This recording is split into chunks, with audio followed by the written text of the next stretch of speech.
everyone. This is Emily of the When Harry Met Onnie podcast, and it is Monday, October 1st, day number 1 of Vlogtober. I thought I would participate in Vlogtober and just share what's been going on in my day, some things knitting, crocheting related, but other things that happen in my life outside of crafting.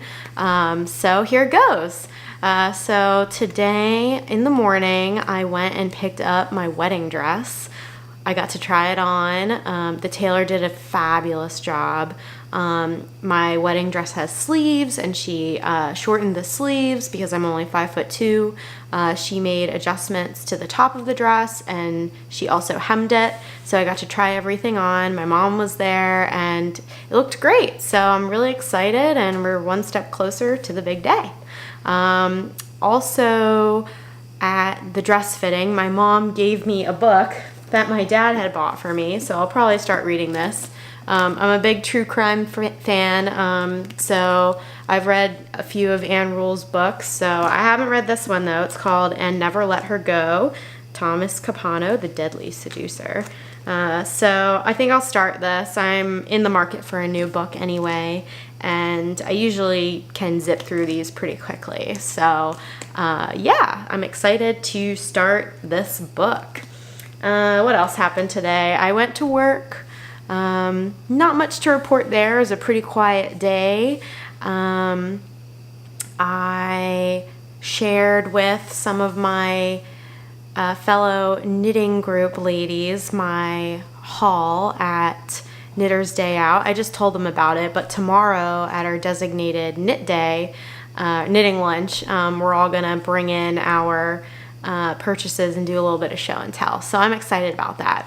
Also, I brought some knitting to do at lunch, and I wanted to bring my pointed furs shawl, but I grabbed the wrong knitting bag, so I ended up bringing my mittens. So here they are. You'll notice that if you watch the episode that I posted last night, episode number 4 of the podcast, they looked this length. So it's not that I didn't work on them. I actually did a lot of work on them, but I realized that I had set aside too many stitches for the thumb hole. I had set aside 13 stitches instead of 10.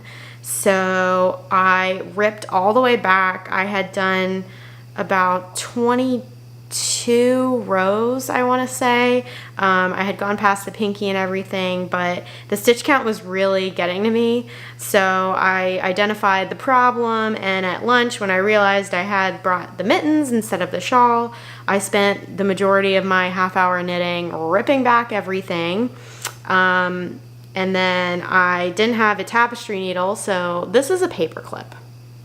It's really kind of sad, but you know, you got to do what you got to do in an office setting to get your knitting right. So I'll replace that with some scrap yarn. But I'm about at the same point where I was yesterday, and right now it's just knitting probably 15 more rows until the pinky, and then I start decreasing for the hand.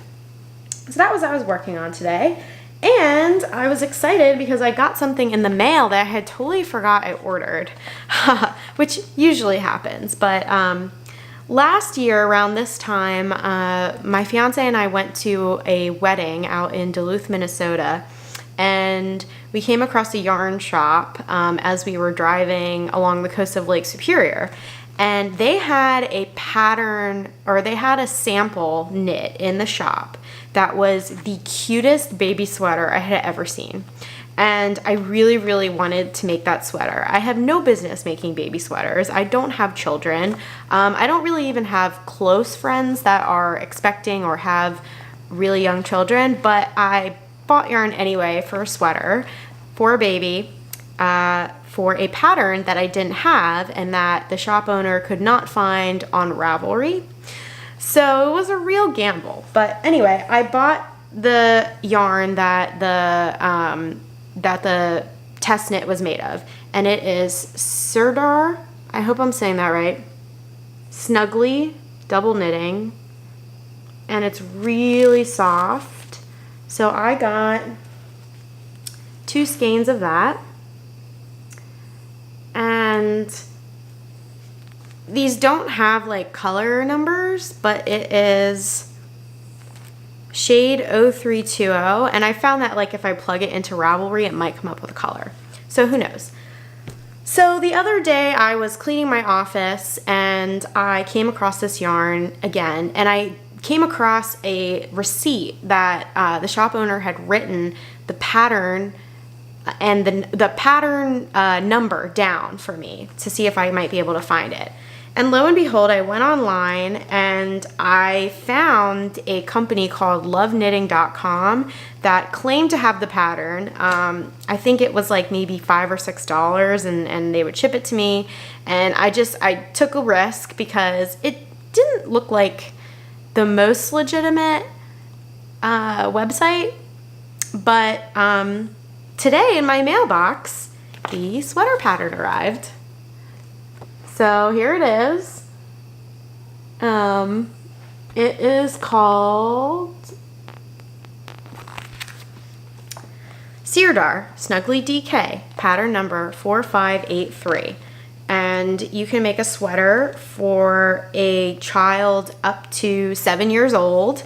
I have 2 skeins, so I could make either the 0 to 6 months or the 6 to 12 months. And I thought it was so cute, and I'm happy that almost a year later, everything came full circle, and I purchased the yarn and the pattern. So now I have a complete set. So I don't just have yarn hanging out in my stash. I now have a pattern to use the yarn for. So that's all I have for my knitting content, my Vlogtober day 1. I think I'm gonna go try and jog around the neighborhood a little bit before it gets too dark. It's about 7:15 here in Hershey, Pennsylvania. So I'm gonna sign off, and hopefully I will see you tomorrow for Vlogtober day 2. Bye bye.